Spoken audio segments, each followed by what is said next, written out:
Greetings and welcome. My name is Mike Bankhead. I am your host.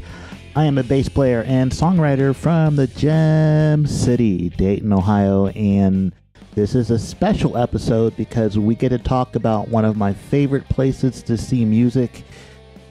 Yeah, this episode's all about the Levitt Pavilion in Dayton, a lovely venue that gives our community 50 free concerts every summer. How does that work? Find out on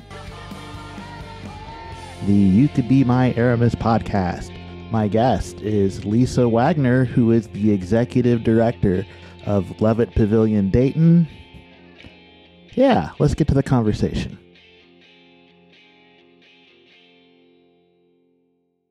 Hey there, Lisa. Thanks for taking the time to talk to me today. Thanks for having me, Mike. So since I know you, because we've worked together for a couple of years, but maybe the folks listening do not. So how about introducing yourself to the listeners, please? Sure. My name is Lisa Wagner, and I'm the executive director for the Levitt Pavilion Dayton. We are a 501c3 nonprofit organization that we actually have the humble job of delivering the mission of building community through the power of music, one free concert at a time.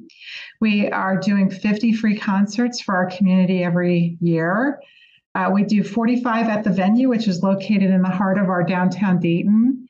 And then we do 8 pop-up concerts out in our neighborhoods, specifically working with neighborhoods that have been divested or marginalized and trying to lift up those areas with the joy of connecting through music. So we have that. We have educational outreach. We do a summer camp every summer. And all of that is done with 4 people on staff. So we always are looking for as much help as we could possibly get from the community. And we appreciate all that they've done to help us create this incredible legacy that we're creating together. We're very fortunate to have a Levitt. We are part of a network of 7 permanent venues across the United States that the Levitt Foundation, based out of California, supports in partial in terms of the organizational budget. They give us a little bit of money to deliver the mission, which is why they get their name on the building. But we are very lucky because they've stopped adding cities to the network. And I would say from a demographic, we're probably one of the smaller cities because we're in the company of Denver, Los Angeles, Arlington, Texas, Bethlehem, Pennsylvania, Sioux Falls, and Westport, Connecticut, with Houston and San Jose coming online. Or they're raising their capital funds. So Dayton's a pretty special place. So I think most of us that live here think it's a pretty special place. Yeah. And there's a lot there to unpack. So I'm going to start at the beginning. 501c nonprofit. Explain in very I'm 5 years old terms what exactly that means, especially the nonprofit part. Yeah. So what we do is we raise money through donations, grants, corporate sponsorships. And what we do is we are a mission-based organization that we're delivering something. I think probably social services is probably the easiest way when you think of the food bank and people that are helping people that are in need. You think of nonprofit organizations. In the arts space, we kind of are that intersection of social impact in the arts, in that we're providing a cultural asset for free. We took away that ticket barrier, but the reality is all the expenses associated with presenting that don't go away. So in order to deliver a free product to our community, we raise the funds. Our operating budget is almost $900,000 this year.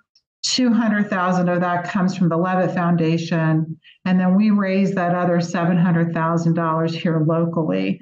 So if you were to write us a check for $100 as a donation, that would be tax deductible to you because of the status that we have with the state of Ohio as a nonprofit organization.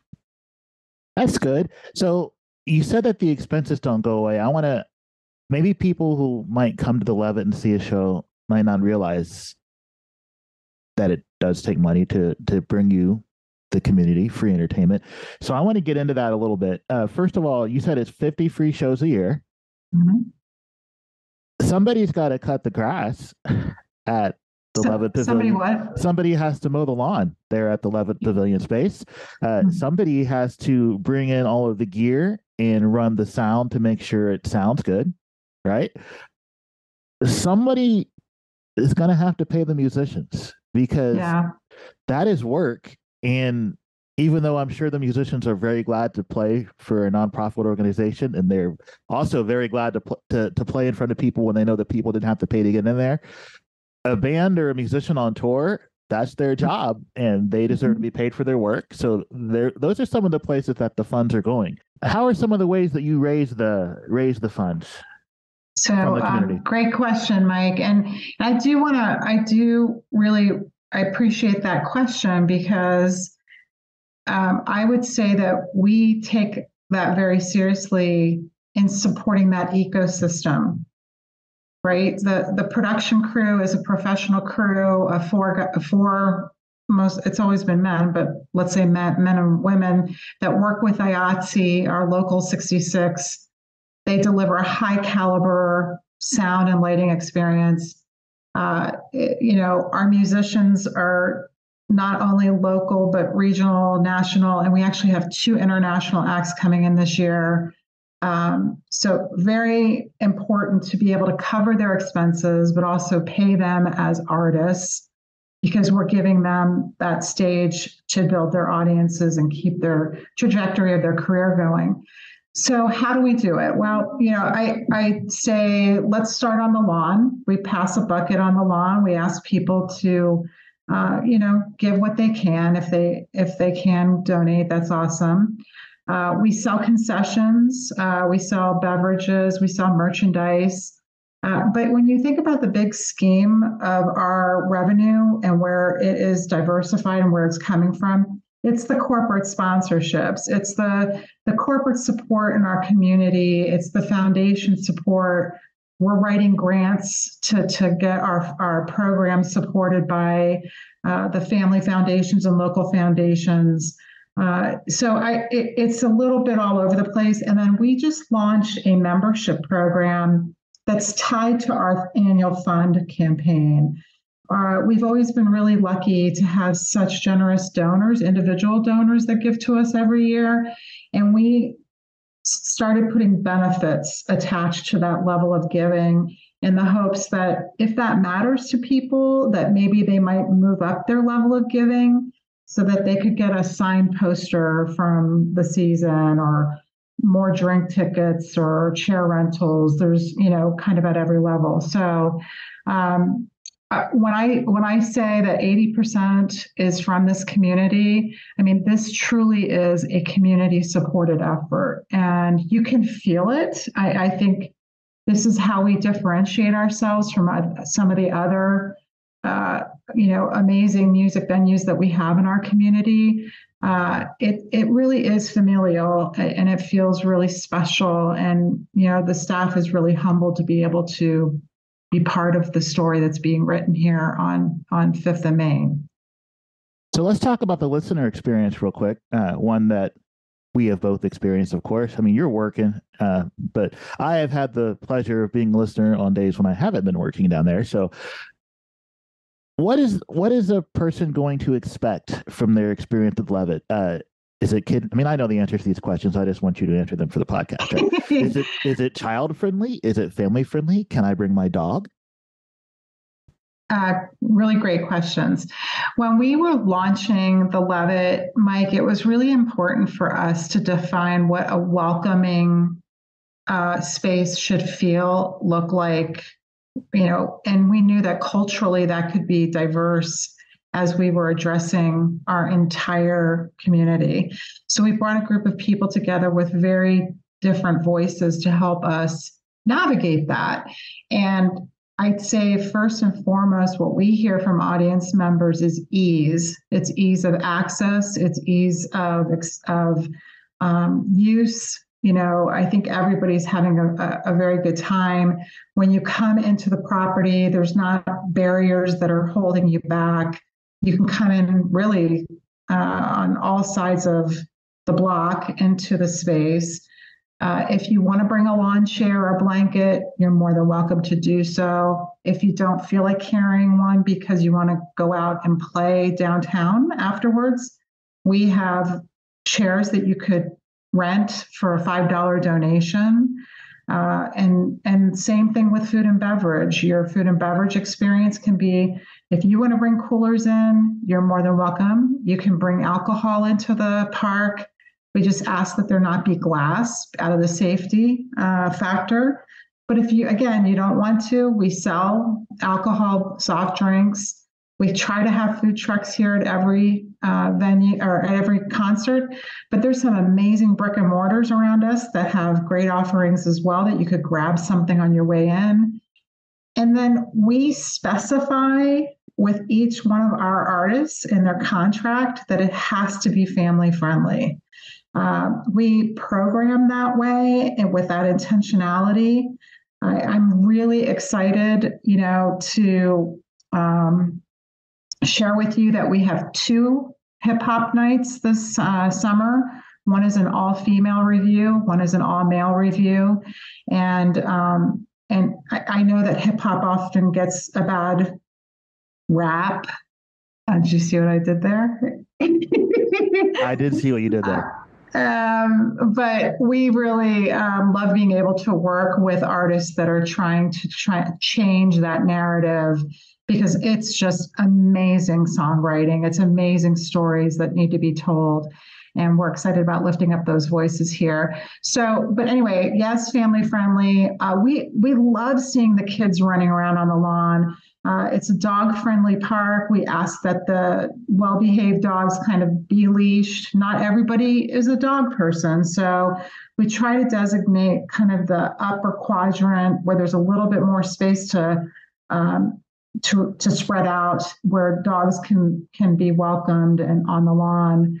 I think it's just a space for everybody. I think one of my favorite things to see is multi-generational, that experience from the little biddies to the grandparents all on the lawn, enjoying a live entertainment experience that, had they bought tickets, maybe only 2 out of the 7 people could have actually maybe gone to, or that would have been the only event that they could have experienced. And they're on the lawn all the time. So we are rain or shine. We definitely, probably the hardest part of my job in the summer is watching the weather radar. And we're very sensitive to obviously keeping everybody safe.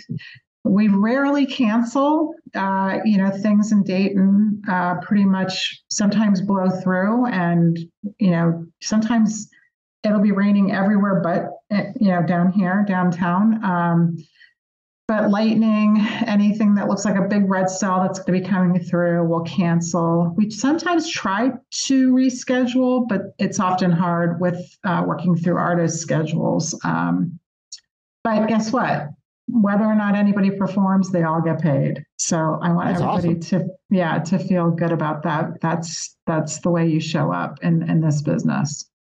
And that's just going to make artists, especially the ones that are on like a regional or national tour, want to come back, right? Yeah, they all do. Actually, they all walk off the stage, and the first thing they say is, "Thank you. Can I please come back?" And some of them, it's shocking to me because you think they have this gruff exterior and they're not going to, be very friendly. And I think they end up being very moved by how receptive our audience is and how much they love what they're getting. There's like a love fest going on both sides of that stage. Yeah, I want to talk about, you touched on genre, but I want to talk about specifically how important it is to make music, which is a form of the arts, obviously, accessible to everyone. Obviously, there is zero barrier to price in getting into the Levitt. That's something that we've mentioned already. It's very important. It will cost you nothing, dear listener, to take everybody and go down to Levitt and catch a show. It's easy to get to. It's on a couple of bus lines. It's at a major intersection in downtown Dayton. And when there's been touring acts, I've actually met people from Columbus or Cincinnati or even farther away that have noticed that their favorite touring band is stopping by this free venue in Dayton, and they'll drive down and see it, which I think is fantastic. You mentioned hip hop, which is, if we're going to be technical, that's folk music, right? Orally passed. It is. Yeah. Orally passed tradition tells the stories. Yes. But that's not the only kind of folk music you have at Levitt. You'll catch folk acts with just like a guitar or a banjo.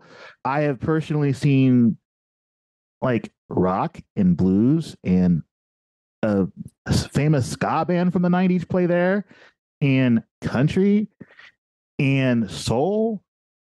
I don't know that there's a genre you haven't had yet. How do you manage to keep it diverse and interesting as far as the types of music that you have down there? That's a great question, Mike. So let's talk about Lisa Wagner Programmer 2018. I had Post-it notes up on the wall when our offices were over at the convention center while this was being built. And so I'm a visual person, so I had to see that I wasn't booking all rock bands. Like, I wanted to make sure that as I was securing somebody and I was putting them, which, by the way, musicians don't like to be put in any genre category. They all think they're fusion this, fusion that. We do not. You have to for marketing purposes. Like, if you talk to a PR person, they always want to be like, tell me what you do. But no, we really don't. Yes, I love you, but that drives me crazy. But in terms of also, and now bringing the programming piece forward, we're listening to our audiences. We're also trying to look at it through an EDI lens, where the representation on the stage is reflective of the demographic of the city of Dayton. So we're making sure that we're, proudly almost representing 50% of the people on the stage are from the BIPOC community, or people of color. And we're also wanting to make sure that we give opportunity to female-led bands. And we're looking at that as well, which is harder to find. Actually, on a network level, all of us that are booking, we all book our own series. So everybody's, actually, if you would go to Arlington, Texas, I would say it'd be probably heavier in Tejano and country and bluegrass, as LA is heavy in Hispanic representation because they're actually in a Hispanic neighborhood at MacArthur Park. So we do try to give everybody a little bit of something, so that maybe country bluegrass is not your thing, but you love being here and being on the lawn, and you might discover something that you enjoy. So I love that that's how we do things. We're giving people a taste, and also booking a lot of emerging artists. So you see them here before they blow. I mean, Devin Gilfillian was here, and he's blowing up. And Tank and the Bangas, and I mean, it's just been so fun to be able to have people perform on our little stage. Well, it's actually a big stage, but and then see their star rise. So it's a Jenga. I call it concert Jenga. I mean, it really is a lot of moving parts, and but we're really highly committed to that and really proud of that particular piece of what we do. All right, so let's invite the listeners to come to the Levitt this year. Some of you out there have already been. Come on back. If you're curious about what the lineup of musicians looks like this year, you can find out on Thursday, May 4th. Hey, it's Mike in post-production. So I did not get this episode edited in time, which makes me very sad because it is very late on the evening of Thursday, May 4th. And Lisa and I actually talked at length about the wonderful show they had down at Levitt tonight, welcoming everyone back to the venue for the year, setting the stage for the new season of music. Dayton Salsa Project played. I went down there. It was great. So that's on me. I messed up. It looks like it didn't really hurt too much. There was a really nice crowd of people there to see the show and to enjoy the reveal of the season. But there's another event that we would like you listeners to come out to, if at all possible, and we'll get to that further in the episode. But this is my chance to apologize for not getting this edited in time. For June 1 is when we start, and we go all the way to September 16th. In the past, people may remember we would take the 4th of July and be dark during that week because there's so many great celebrations going on all over. The 4th is like almost in the middle of the week. So we've programmed both before and after the 4th. And because the staff, it's a marathon for us in the summer, we've decided to take the last week in July off because that's Celtic Festival. And we feel like there's so much great music happening at Celtic that we don't feel so bad about maybe going to the beach and kicking our feet up because we know that everybody still has the chance to dance together. So that's the only weekend that we don't have concerts is that last week of July. All right. Well, let's talk about the staff and why you need help. You mentioned earlier there are exactly 4 of you. So it's you, Lisa, and Madeline is our director. My brain just went totally blank. I'm seeing Madeline's face because I always think the little delicious Parisian cookies when I see her. Madeline is our director of marketing and communications, and Abby Brown is our director of operations. And then the new guy. Director of operations, Abby. Yeah. Yep. And then the new guy, Phil Hoffheimer is new to our staff as of last year, and he's our director of community outreach and partnerships. So he's helping us with the pop-up concerts, educational outreach, and then he helps deliver the benefits to all of our sponsors. So he's our volunteer coordinator. So he interfaces with our volunteers quite a bit. Yep. So 4 people on staff, and there are a lot more than 4 jobs worth of stuff to do. Yes, sir. So that is why you need people from the community to step up, jump in, and help you out. This will be my 3rd year volunteering at the Levitt. So, dear listener, I can recommend to you to volunteer down there. It's a good time. Here's the thing. This is what I figured. I'm going to be down there anyway, watching shows a certain amount. I might as well try to do something for the community while I'm at it. And just because you're working doesn't mean you don't get to enjoy the music. But Lisa, I'd like you to explain, since you're the boss, why is it that really the volunteers are kind of the lifeblood of every event there? And I'm just trying to imagine you 4 doing all the stuff by yourselves, and that doesn't, it's not a very pretty picture. No, there's no way. I mean, so we have greeters, we want to set the tone as people are coming onto the property, welcoming people, available to answer any questions, directing them to whatever they need. And then sometimes after the music starts getting going and people aren't flooding in as much, the greeters sit down and enjoy the concerts, or they can go home if they have things to do at home. We have our information booth, which has, of course, anything related to us, merchandise, signing up for stuff, as well as the band merchandise. The band, often sells their own merch. And then next to them is our concessions, the crew that sells our beverages. And then we have our bucket brigade, which I love doing. I talk about dancing, It's dance. Fun. It is so. It wears you out, though. You get It does wear you out. By the time you're done, you're panting and you're wet from having danced and run around the lawn. It's a really good workout. It is a good workout, especially when you're going up that hill. I'm climbing the hill. It's a lot of fun. I love being able to see everybody. I think that's what I enjoy most. And dancing with them. I'll be dancing around the lawn and dancing with people.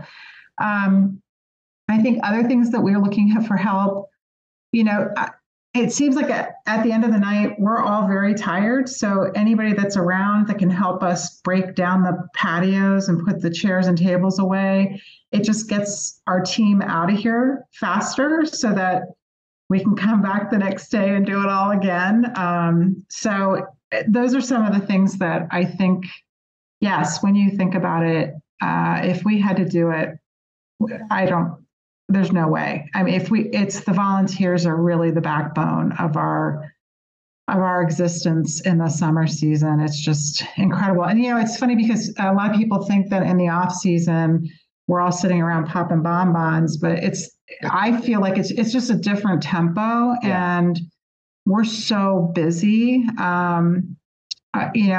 Obviously booking a season, contracting a season, getting food vendors lined up, fundraising, all of that's happening from October till now. Although I would say we never stop fundraising, but it's a lot of prep work to get it kind of teed up and ready to go.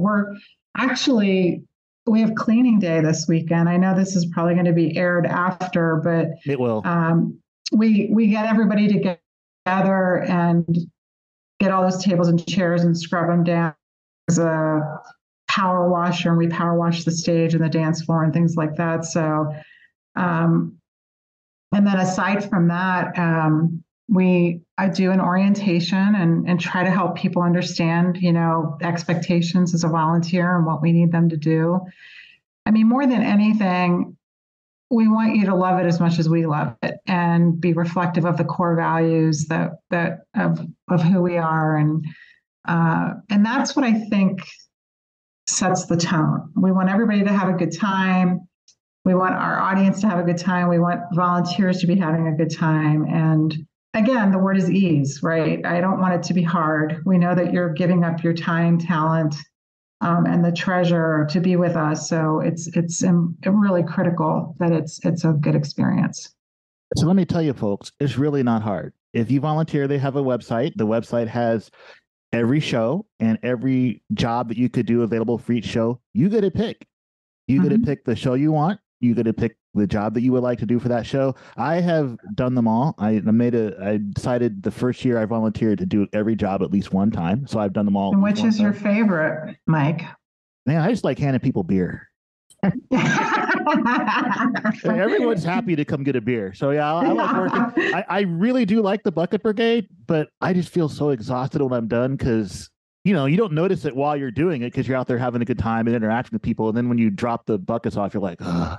You do get a little overstimulated too, right? Yeah, I mean, I do. It's a lot. It's fun though. People, we're having a good time. There's music. So if you're apprehensive about volunteering, dear listener, this is what I would suggest. When the schedule comes out, look at the schedule. Find a show that you want to see anyway. You're going to be there that night. Sign up and volunteer that night. Get a taste of what it's like. The folks at Levitt are never going to complain that they have too many people helping them out. They really do need us as a community. We're benefiting from this excellent free art space. And there are a lot of people in our community that don't have the ability to give their time and support it that way. And that's fine. We want people to be able to come and enjoy the free music and enjoy the free art. But if you have any of the Thursdays, Fridays, or Saturdays, and again, there's 50 shows, you got a lot of opportunity. Please come down and volunteer, help us out. It's a lot of fun. You'll make new friends. If you pick a day where it's an artist you'd never heard of, you might make a new favorite band. So I'm going to invite all you folks to come out to the new volunteer orientation. That's this coming Tuesday, May 9th, folks, 5:30 p.m. at the Levitt. Just wander on in there. Look for all the other people down there, and that is the volunteer orientation for this season. And then Lisa will be able to explain to you what exactly it is that we're going to do this year. And then I'm sure she will also thank you everybody profusely because, yeah, they need us, really. It's a heavy lift, and we couldn't do it without you. And so Mike, I just can't thank you enough. Your energy and everything you bring to it we're so, so grateful. Thank you. It's a blast. I'm glad that the town I live has something like this. especially for there's people in the community that are not going to get a chance to consume the arts any other way. For those of us who are local musicians, there are people who come to the shows there that are going to see a local band play that aren't going to come see us anywhere else. It's our chance to reach a demographic we can't reach. And it's music. Like everybody, all of us that play music, we're fans first. And like I know all my buddies and bands in Dayton go to shows at Levitt. So I'm going to talk to you guys and girls first. I know you go to shows there. You don't just go to see your friends. I know that we all go to see our friends, but you'll check the calendar, and if someone cool you want to see national regionals come in, you'll go. I know, I do it too. Just once, pick one day and sign up to volunteer. I guarantee you won't regret it. I promise it, and it'll just make it's a nice way to give back to our community and strengthen the music scene here in town. How was that for a pitch? Was that okay? That was perfect, and I couldn't ask for anything more coming from you because you've done it. It's from your heart, and I can't thank you enough. Oh, my pleasure. All right. I think I've taken enough of your Wednesday. Do you have any parting words for the listeners before I let you get back to life? Oh, I just can't wait to see everybody out on the lawn, and I'll meet you on the dance floor, and looking forward to a summer full of great music and making memories together. I'd like to thank Lisa Wagner once again for taking time out of her very busy schedule to talk to me. It really is enjoyable to work with her and Abby and Madeline and Phil. I see those folks every time I'm down there. They're working hard, but they're also enjoying interacting with the community and enjoying listening to the music. Thank you, dear listeners, again for being here. Hey, listener, if you're in Dayton, consider volunteering at the Levitt this year. And if you can't make room for it in your schedule, that's fine. Consider checking out a show down there. It really is a good time. Live music that you don't have to pay for. How wonderful. Hey, this episode is number 99. That means that next week's episode will be number 100. Who could the guest of honor on episode 100 be? I'll give you a hint. It's music related. Come on back next week.